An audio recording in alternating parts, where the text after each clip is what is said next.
Tere tulemast Ärkvel teadul looja YouTube'i kanalile. Täna on taas üks episood Mäge Ärkvel teadul looja sõbrad ja mina olen siin koos Sigrid Jaanusega. Ja Sigrid on minu väga hea sõbranna ja me tegelikult oleme siia tulnud täna rääkima teile allikatest ja Sigridi passionist seoses veeallikatega. See on midagi, mille osas Sigrid on mind väga palju rikastanud ja kuna temas on selline, peaks öelda, elukutse või hingekutse allikate suunas ja allikate teemal ja tegelikult on seal veel ka ravimtaimed ja suitsusaun ja veel palju muud sügavat, siis me hakkame seda teemat teile avama selleks, et tuua teie teadusvälja rohkem informatsiooni, miks on allikad olulised ja mida kõike saab teha allikaveega ja kui püha on üks vesi. Vot. Nii et tere, Siki. Ma ikkagi, mul on tunne imelik Sigrid öelda. Ja mõtlen, et Siki vahet pole. Igal juhul. Alustame siis sellest, et millal sa arvestasid enda jaoks selle, et sul on mingi tõmme allikate suunas?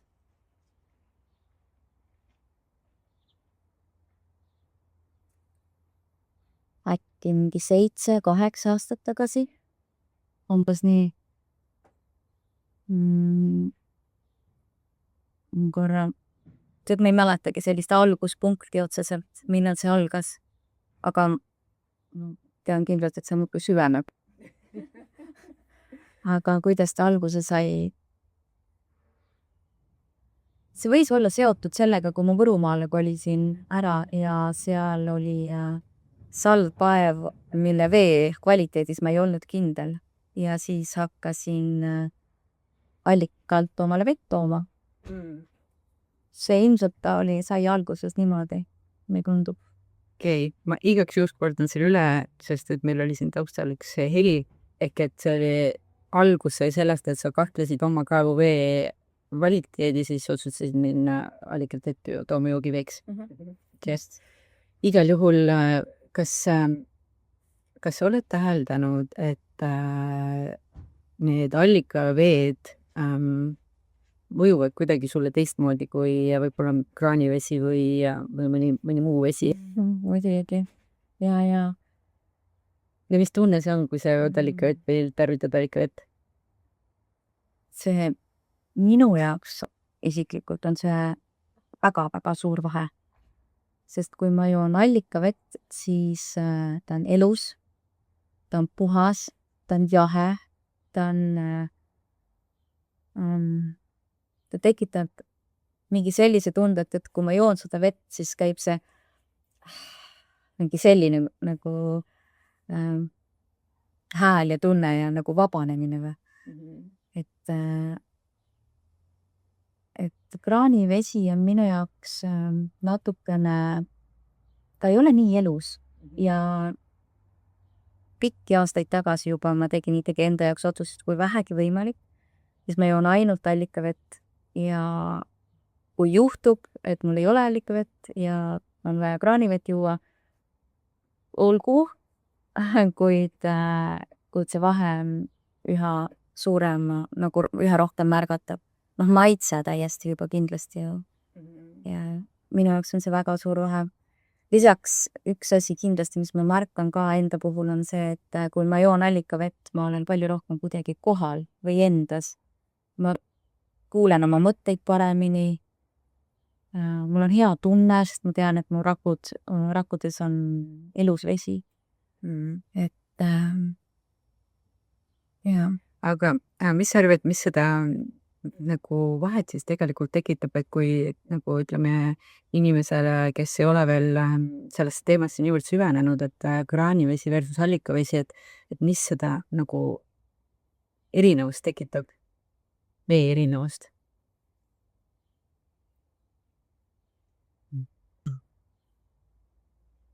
Ma ei tea nüüd, mida sa täpselt mõtled sellega. No okei, lihtsalt, et jah, et sa ütled, et üks mõjub nagu niimoodi, et seda nagu elustab palju ja teine on nagu siuke, et mis see põhjus on, miks see nii on?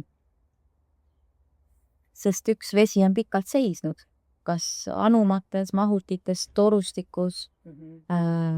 Tal ei ole loomulikku vee struktuuri, loomulikku molekuli liikuvust enam.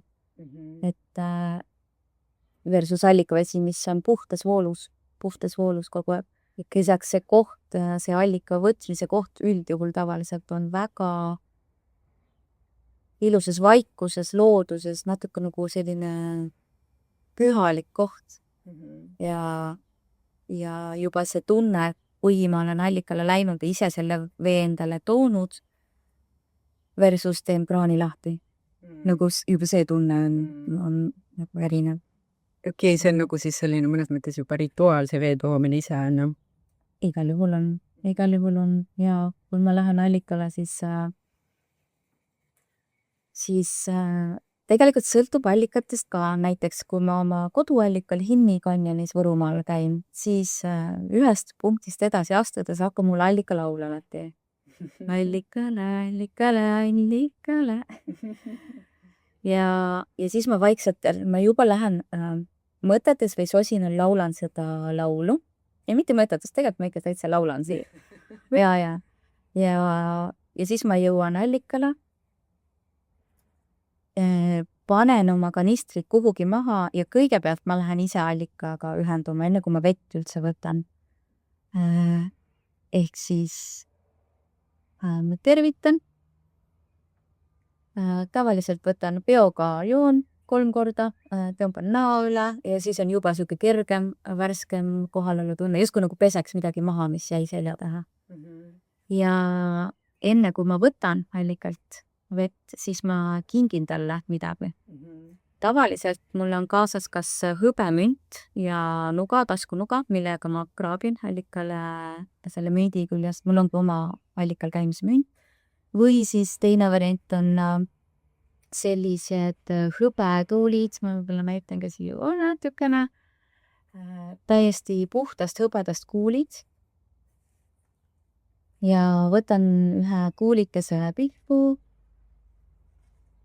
No kui palju on ju, aga iseenesest võtan selle ühe kuulikese ja soovin midagi head. Ma kas palun põhjavete puhtust, inimestele vee kättesaadavust, tänan loodusvaimusid, et nad allikakohad on neile kättesaadavana hoidnud. Et pigem on see selline tänu ja tänu loodusele.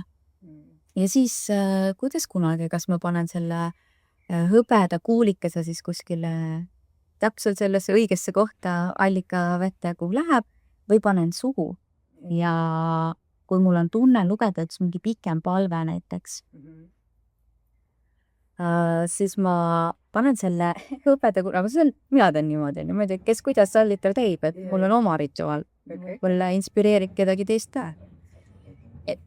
Võtta korra ootamised polistamisele.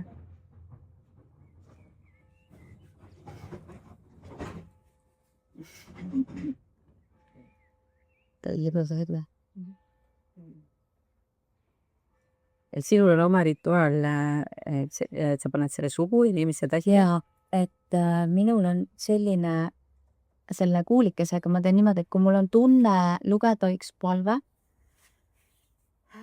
siis kas palve ise, mis parasjagu tuleb, või palve, ma väga palju kasutan seda Stella Shakti armastuse kutse palveraamatut. See ongi erinevatel teemadel palved, et kas on vaja nagu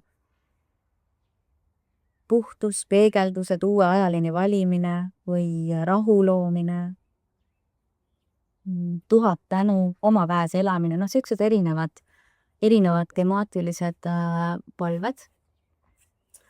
Ja siis ma panen selle kuulikese suhu, loen selle palve sügavas tänus ja kingin peale seda selle kuulikese allikale. Et kuidas kunagi, et täpselt sõltub allikast, sõltub sellest hetkest ja tundest. Aga peamine on see, et lähen allikale kõigepealt tänan, loon, õnnistan, palvetan ja siis võib-olla küsin endale midagi, rahu või südamesse või midagi. Ja siis hakkan veekanistreid täitma. Okei. Minu minu arust on sellised rituaalid nagu lisavad elule sügavust.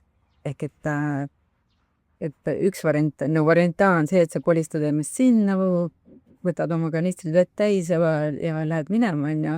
Ja teine variant on see, et sa tegelikult ka siis oled sügavas tänud sellest, et see kõik on üldse võimalik, onju, ja veel aktiveerid ja häälestad siis seda vett ja üldse mingit energia välja enda jaoks, onju, ja siis maailma jaoks. Et see on väga ilus. Siin sa teed minu arust praegu nähtavale selle, et milline funktsioon tegelikult allikatel on. Ise panid seda tähele, et läbi allika on võimalik aktiveerida mingit energia välja ja mingit asja toimuma panna. Jaa, absoluutselt, kui sa oled ise, igal inimesel on oma, võib-olla mõnel on mõni ohvrikivi või mingi rändrahm, onju, võib-olla mõnel on mingi suur, väga vana iidne tammekuu, onju. Minu jaoks on see üks puhtamaid ja mõnusamaid palve loomise kohti on allikad. Et igal kool saab, ei olegi vast oluline et kus täpselt, aga vaid seal, kus ise ennast kõige mõnusam on tunda. Aga ma ei kasuta ainult hõbedat allikal, et vahel on niimoodi, et mu münt on mehe autosse jäänud, onju, sest me käime tihti mehega koos peamiselt allikal. Vahel ei ole parasjagu kuulikesi saada. Siis ma viin kas oma mõne küpsetise, näiteks kui ma teen, Võrumaal ma teen väga palju lastele õunakooki, ja siis ma esimese lõigu pakin kaasa karpi ja viin allika häidetele, panen ta kuskile sinna loodusesse, selle õunakoogi tüki, jälle mingi. Või siis olen tegelikult kasutanud ka muna. Võtnud muna, mitte siis poemuna, aga naabrinaisel on kanad ja naabrinaise kõige ilusam, kas ta on roheline või valge või mis iganes värvi see muna on. Et siis ka selle munakese sinna kuskile sopsutan, mitte nüüd seda nüüd ei pane päris allikasse ega allika sisse, vaid kuskile eemale sinna väljale. Ja vot see ongi, kõik need allikahaldjad on ju ka nii vaimud haldjad kui loomad, et kui inimesed, kes seda välja hooldavad. Ja kui ka mingit küpsetist ei ole ja põrkan kuskilt allikalt läbi, siis kingin oma sülje. Ja samamoodi, aga täielikult tänus. Ja kindlasti mitte sülitades, vaid siis kuskile kivi peale vaikselt kannes ja keele otsast võidi tegema. Nii äge, nii huvitav. See on nii rikastav info minu jaoks. Mis sa veel sa allikaveega teed? Ma olen aru saanud, et ma allikavett kasutan ikka nagu päris palju erinevates valdkondades. Kuna ma teen suitsusaunasid päris palju, siis Võrumaal ma kasutan allikavett suitsusaunas. Ja ma ei olegi teinud juba pikki aastaid tiigiveega või kraaniveega suitsusauna, vaid kõik inimesed, kaasa arvatud mina, esiteks ma pesen ennast allikaveega. Ja inimesed, kes tulevad minu juurde sauna, samamoodi nad saavad päris värske allikaveega ennast pesta, mis on siis ju värskelt toodud. Seal suitsusaunas, kui on naistesaunad, siis me teeme emaka aurutamist sellisel, need on joonistiiming, öeldakse inglise keeles selle kohta, kuhu kannakse siis anumasse, pannakse keevvesi sisse ja erinevad taimed, kas taimepuru või õitsvad tained või mõned lehed, pipar, mida parasjagu inimene tunneb, et vaja on ja taimede kirjeldused on siis juures või siis, kuna ka mina olen taim ikkagi õppinud ja see tuleb ilmselt kuskilt eludest see taimede teema, ravintaimede teema kaasa ka, siis või siis räägin ise, mis kogemused, kuidas mulle tundub, mida see taim teeb, või mis mõju tal on, mis energeetika. Ehk siis me teeme jooni aurutamist, Pesen allikaveega, leili muidugi allikaveega, allikavett, see on mu lemmikkingitus viia sõpradele või võõrastele, kui ma lähen külla, siis ikkagi üldjuhul tavaliselt tulevad minuga allikaveekanistrid kaasa, kas 1 või 2 või rohkem, sõltub, kui palju inimesi on või mis on. Ma pesen põrandaid kodus allikaveega, sest seda ma tunnen, et ta tõstab sagedust, tõesti tõstab nagu pidigi, loob sellist nagu puhtust ja klaarsust minu jaoks ruumi energeetikasse. Ja mulle isegi ei meeldi, kui meid vahel kaasatakse mõnesse sündmusesse või on mingi koosloome, siis ma ikkagi küsin, kas mul allikaveega põranda ka ära pesta, et nagu enne kõik, et alustame nagu täitsa ABC-st, kas võib nagu, ja see teeb mu väga õnnelikuks. Ma tähistan allikaveega, kui on ikkagi, ma alkoholi ei joo, mees ka ei joo, sõbrad minust ka, ammuilma enam keegi ei joo, onja. Et kui on vaja tähistada, siis tähistame nagu pokaalis allikaveega, et praegu on nii ilusasti pokaali pandud siia, ja siis allikaveega selline sündmuse elu või mille iganes hetke tähistamine.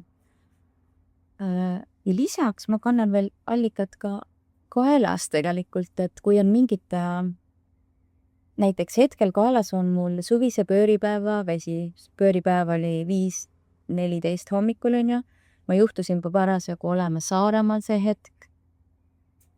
Ja läksin allikale, lugesin seal palved, puhastasin need kivid, täitsin nad allikaveega, väikse pipetiga, veerasin kõvasti kinni ja nüüd ta siis käib juba kaasas. Et see allikavesi tegelikult on mul ikkagi nii kui läksin kõrgema südame Jeffro juures ka kogu aeg, et päris huvitav niimoodi ette lugeda, kui palju ma allikavett kasutan, sest on ikka igal või ikka palju. Eks ka ikka on, jah. Ka toidu tegemisel ma kasutan ainult allikavett. Nõude pesuvesi tuleb kraanist küll, aga kui ma kartulit keedan või makaroni keedan lastele, kui nad tahavad või midagi, ükskõik mis toitu me teen, siis ainult allikavee peal. Et see on neil juba nii loomulik, et ja kui allikavesi hakkab otsa saama, siis on siit et sest seda ei jõua nii palju ette varuda. Vaata, ta ei saa seista, ta seisab jahedast, ta seisab väga ilusti, mul on üle kuu aja seisnud super maitsega, aga ma ei eelista juua kuuega vana allikavett või seisnud allikavett, et kui ta pigem siuke 1 nädal 2 ja siis oleks juba aeg jälle allikale minna. Jaa, mul oli just sama küsimus tekil, ma kohe said küsimus kätte. Väga. Okei. Ma mõtlen, kas see on, ma isegi olen täiesti natuke kergelt hämmingus, et kui palju sa oled suutnud allikavett enda ellu integreerida ja see on nagu jumalast äge, et aga kas sa märkad, ma saan aru, et tänaseks on see sinu jaoks juba midagi loomulikku, et kui inimene, kes tahab nüüd hakata vaikselt praktiseerima seda, et ta kasutaks rohkem allikavetti, tooks seda enda ellu, siis võib-olla millest, et sa nagu alustada? Küsimusest, miks? Okay. Enda jaoks, sest et kui ma ütlen, et kasuta allikavett, siis see ei ole nagu, allikad on igal pool. See ei loe midagi. Aga miks siis kasutada? Miks kasutada? See tunne on, ma isegi ikka ütleks, et see tunde erinevus on nii suur. Kui palju mul on energiat rohkem, kui ma joon elus vett. Kui palju rohkem puhal ma ennast tunnen, kui ma ka näiteks pesen allikaveega või kas või pallan, ma ei tea, kopsikuga ennast üle peale mingit käimist kuskil, suvelõuas või siis see vahe on nii märgata, et ma soovitan võib-olla esialgu üldse proovi teha. Mis juhtub siis, kui sa nädal aega jood ainult allikavett? Sul on mingi 4 kanistrit nädalaks näiteks, ja kuivpõitu teha ka ja nii. Et siis, et kuidas sa ennast tunned ja siis minna tagasi nagu kraanivee peale, mis jumal tänatud, et meil on olemas vesi puhas Eestimaal, kraanist jookseb, me oleme täielikus luksuses elame, et selles mõttes tõesti suur tänulikkus selle suunas. Saab veel ilusamalt, saab veel mõnusamalt, et mul on tunne, ehk siis see vesi on sama, aga mis vahepeal on veega toimunud, nagu kui ta tuleb läbi kraani, ta on nagu natukene muutunud, jah. Minu enda taga on selline, et see naturaalne allikavesi, mis tuleb otse maaema põuest, et selles on see nagu mingi hingestatus või elusus, hinge aspekt sees. Ja see, mis jõuab kraanigasse, ta käib nendest torudest läbi ja see toru liiklus kuidagi lõhub neid veekristalle ja seal on nagu see keskkond ju, kus ta läbi jookseb ja see on nagu hästi tehislik ja selline pääsenaga seal lihtsalt kaob ära see päris eluenergia, mida see allikavesi kannab ja mida üldse vesi tegelikult kannab. Aga rääkides veest veel, siis ma mäletan, me ühel hetkel olime koos, kui ma jõudsin sellisesse nägemisse, et see vesi on nagu selline vedelkristall, natuke nagu plasmaline isegi. Kuidas siis tegelikult võiks allikavett juua ja mis temaga nagu keha jaoks teha saab, kui me nüüd lähtume sellest, et on vedelkristall?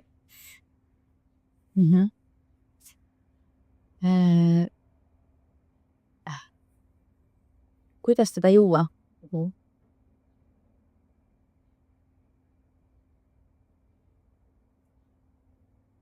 Aitäh, et ma olen vitaalne.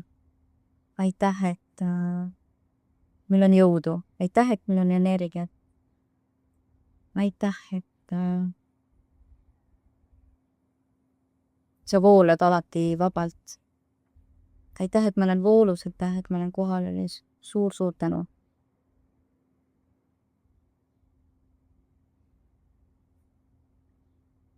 No näiteks üks viis on niimoodi ju, et sa häälastad selle vee tänuga, kuidas ennast tunda ja selliselt saab nagu lugege need sõnad ja sõnuda vett siis natukene. Yeah. Okei, see on jumulast kihvt viis tegelikult anda sellele veele siis taakusena. Et sa ise oma tähelepanu energiaga aktiveerid selle vee tegema enda keha jaoks siis just seda, mis parasjagu ma või üldse jälle selle välja. Kas sul on siin laua peal ka Kristel Vilbaste meie joogi vesiallikad ja kaevud? Jaa, tead, ma võtsin selle raamati kaasa. Raamat on selline. Kristel Vilbaste on minu jaoks Eesti allikate emand. Ta on nagu, kusjuures ta on ise ka maininud seda sõnapaari allikate emand siin enda kohta ja ma olen täielikult nõus. See on väga-väga hea raamat. Esiteks nagu väga põhjalikult Eestimaa allikatest, mis joogi või kvaliteedist, kus neid leidub, kus on Eesti kõige paremad joogiveeallikad.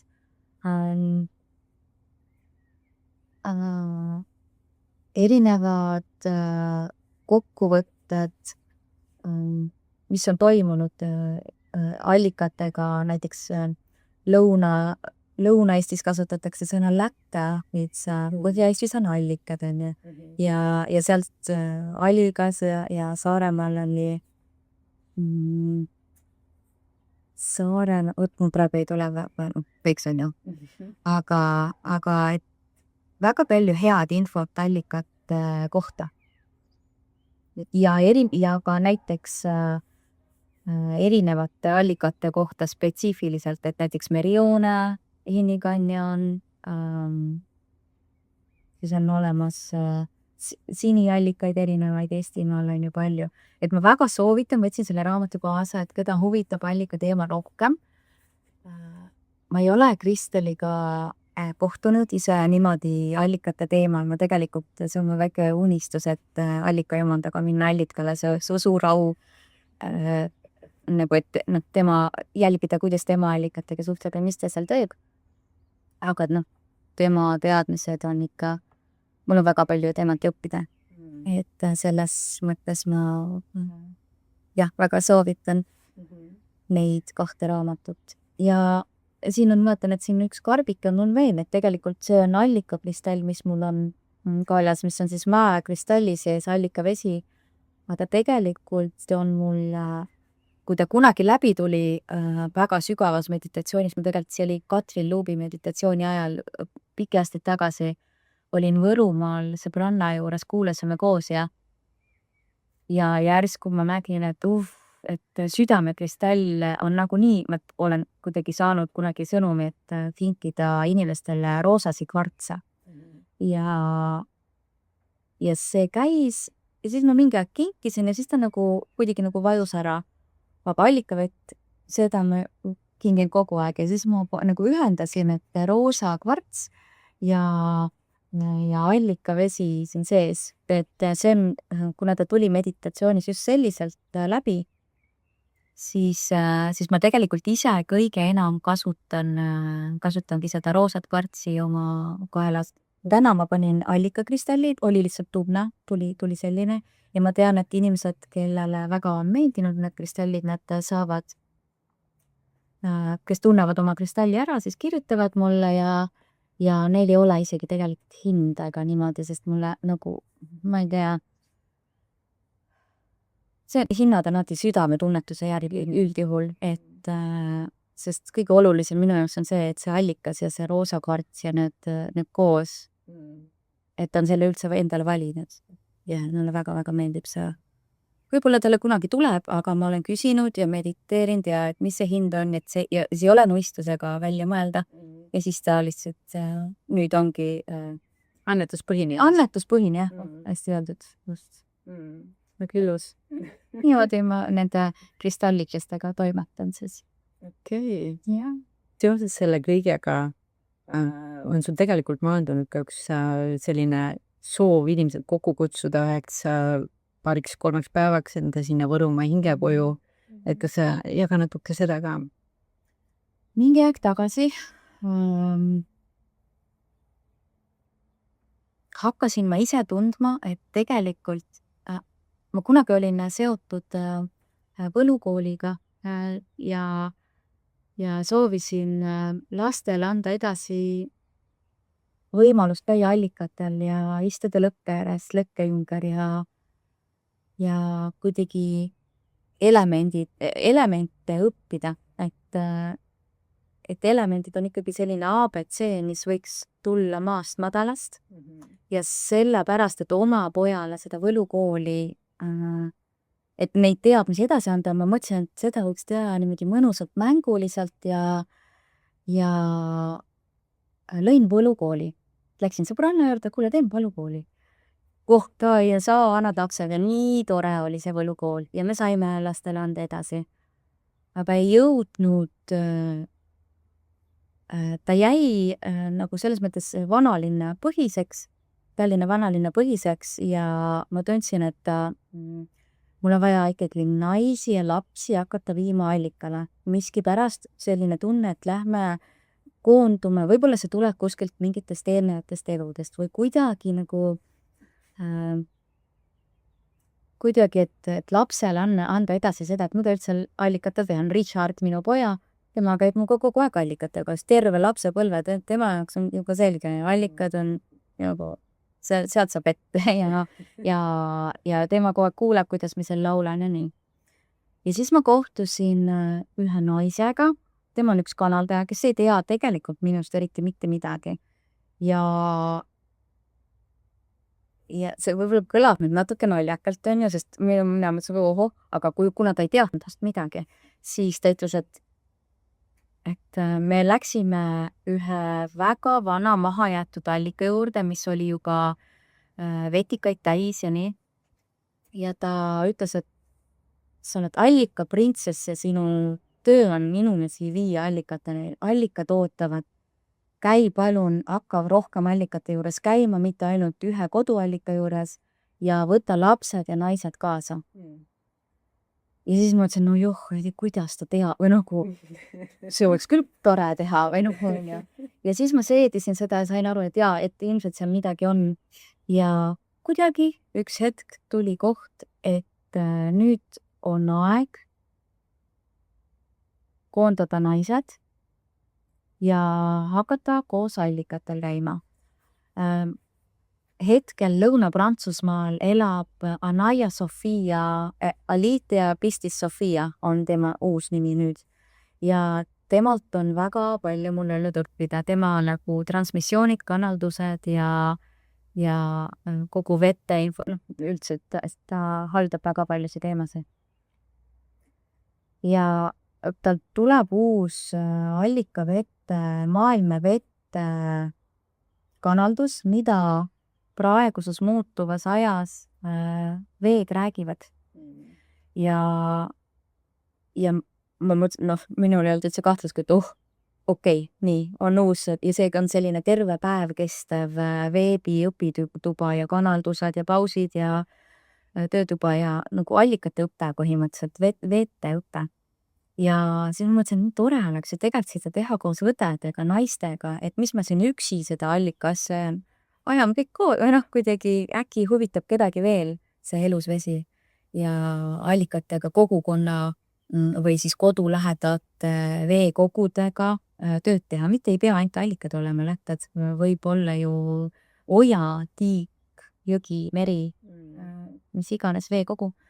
Ja siis ma tegelikult kirjutasingi sulle, sest et minu nägemuses olid, esiteks ma tunnen ennast sinuga väga-väga mõnusalt ja mugavalt ja meil on olnud alati hea koostöö, selline ühtehoidmine ja tunnen, et Podfadriga sooviksin küll koos luua ja koos allikatel käia, et kõigepealt võtaks Kadri lähe käima allikate ja võtame veel õdesid kaasa. Ja nüüd ma siis